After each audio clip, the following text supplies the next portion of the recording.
Jelaskan Pak terkait dengan Ya, artinya alhamdulillah kami di BPJ Jantan mencapai Kendari, dan tentunya di Provinsi Sulawesi Tenggara ini kalau untuk jumlah total ya, tidak hanya pada kepesertaan PPPU Mandiri, ini sudah 100% kepesertaan yang ada. Namun tentunya dari kepesertaan 100% ini ada yang namanya peserta aktif dan non-aktif. Nah, kalau yang aktif ini kira-kira baru sekitar 87% sewilayah Provinsi Sulawesi Tenggara. Namun kalau untuk wilayah Kantor Cabang Kendari ini baru 84%. Karena di Provinsi Sulawesi Tenggara ini ada dua kantor cabang, kantor cabang Kendari dan kantor cabang Bau-Bau. Nah, ini luar biasa, dari 100% kepesertaan JKN KIS yang sudah terdaftar, memang masih menjadi tantangan sekitar belasan persen. Ini yang tentunya adalah peserta non-aktif, kurang lebih tentunya 13% ya. Ini adalah peserta non-aktif yang menjadi target agar mereka tetap bisa mengakses pelayanan kesehatan nantinya ke kemudian hari jika membutuhkan pelayanan kesehatan. Nah, ini yang menjadi tantangan memang di sini di kami di BPJ Jantan kantor cabang Kendari maupun di kantor cabang Bau-Bau. kalau yang non aktif itu seperti apa Pak? Nah, ini yang sempat menjadi simpang siur ya, dulu menjadi informasi yang asimetris bahwa kalau tidak masuk pelayanan kesehatan maka keaktifan pesertanya akan nonaktif. Ini salah seperti itu. Yang menjadikan nonaktif yang pertama, yang utama adalah karena peserta tidak membayar iuran. Ini khususnya untuk segmentasi yang non PBI yang bukan penerima bantuan iuran. Ya, tentunya itu menjadi satu hal yang memang mereka tidak bisa memanfaatkan pelayanan kesehatan karena tidak ada kewajiban pembayaran iuran, sehingga menjadi nonaktif saat iuran tersebut tidak dibayarkan di bulan berjalan. Namun bagi peserta penerima bantuan iuran, nah ini tentunya akan ada validasi, verifikasi dari tentunya pemerintah, mulai dari pemerintah pusat maupun daerah. Ketika memang datanya ini sudah meninggal, kemudian memang sudah tidak sesuai dengan data kependudukan catatan sipil, nah ini tentunya akan dinonaktifkan, termasuk juga pada ketentuan di mana yang bersangkutan ini keluar dari data kepesertaan yang bukan tidak mampu ataupun yang miskin. Ini pun juga akan dikeluarkan dalam pesertaan penerima bantuan iuran. Demikian, Pak. Pak, untuk tahun tahun di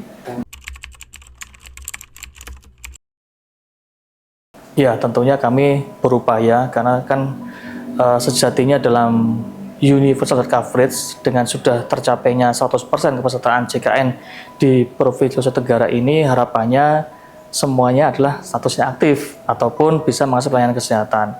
Tentunya kami tetap berupaya bersama stakeholder pemerintah dan juga kami mensosialisasikan kepada peserta terkait dengan bagaimana kewajiban mereka dalam pembayaran iuran ini bisa tepat waktu.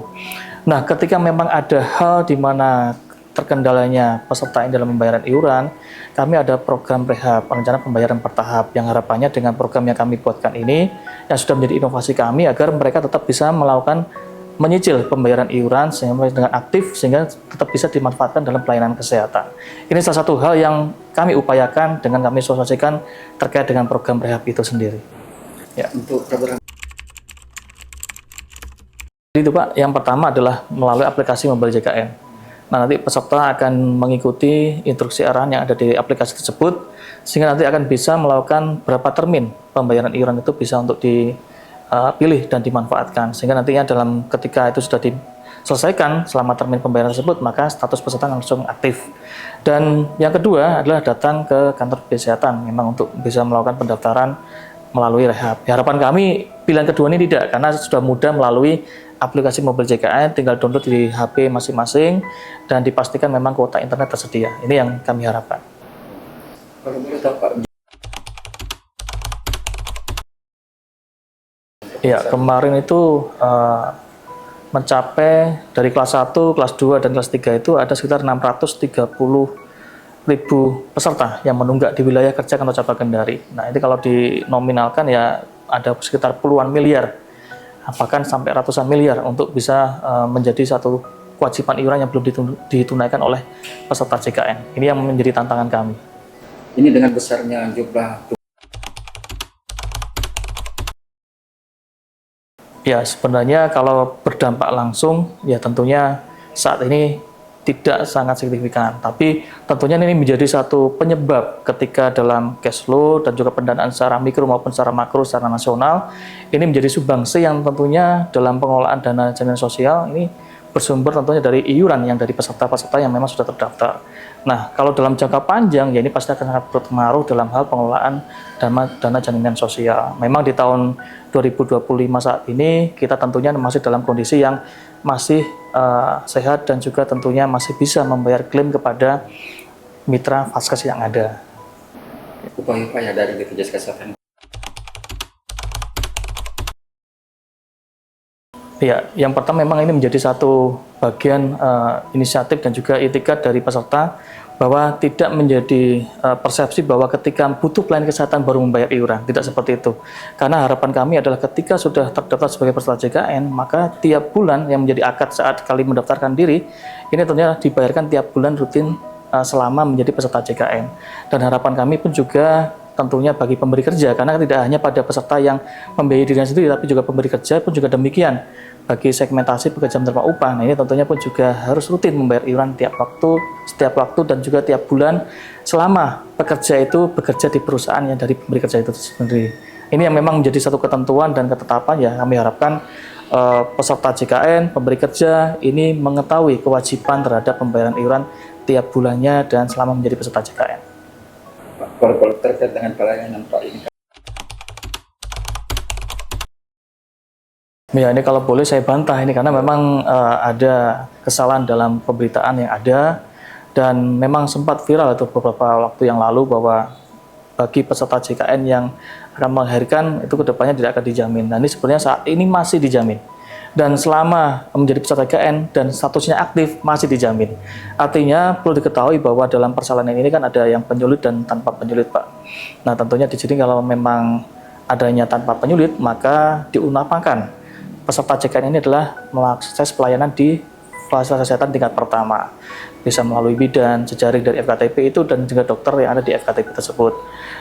Tapi kalau memang dalam kondisi pasien peserta ini ada penyulit dalam kehamilannya, dalam kelahirannya nantinya, maka ini nantinya adalah perlu adanya dirujuk ke FKRTL.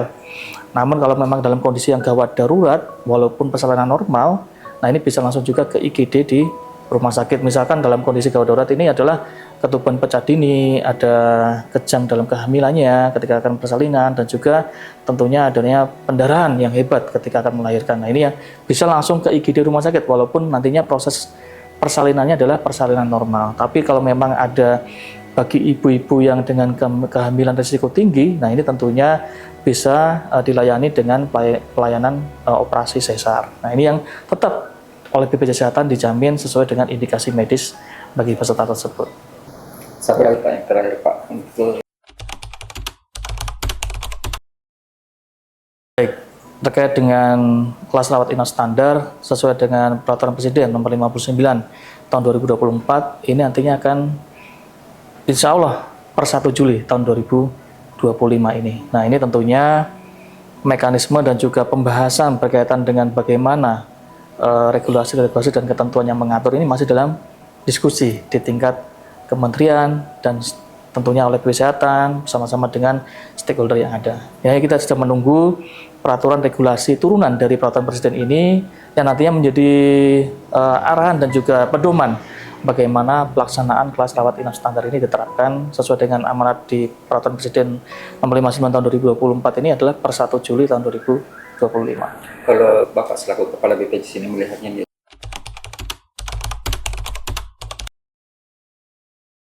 tentunya ini kan bertahap Pak ya.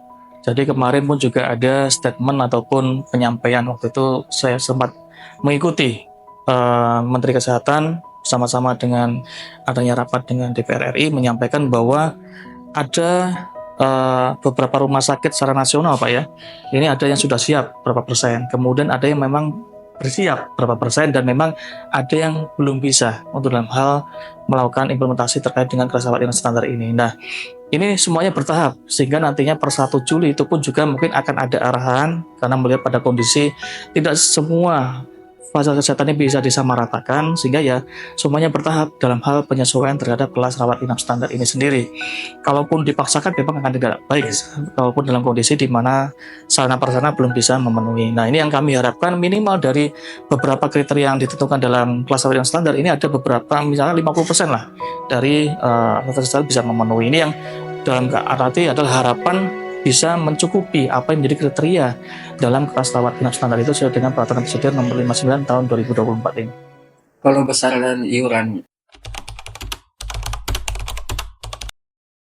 Nah, besarannya ini tentunya sekali lagi untuk menetapkan apakah ada kenaikan, penyesuaian, dalam penyesuaiannya, apakah ada tetap, ini tentunya bukan dari BPJS Kesehatan. Nah, ini tentunya perlu adanya regulasi yang sudah ditetapkan, yang nanti kita tunggu dalam hal regulasi turunan dari Peraturan Presiden Nomor 59 Tahun 2024 ini. Ini kita masih menunggu, jadi mohon bersabar apakah bagaimana nantinya dalam hal ketetapan yang diputuskan. Tentunya kami sebagai Badan Tenaga Jaminan Sosial Kesehatan yang melaksanakan apa yang menjadi regulasi yang ditetapkan oleh pemerintah.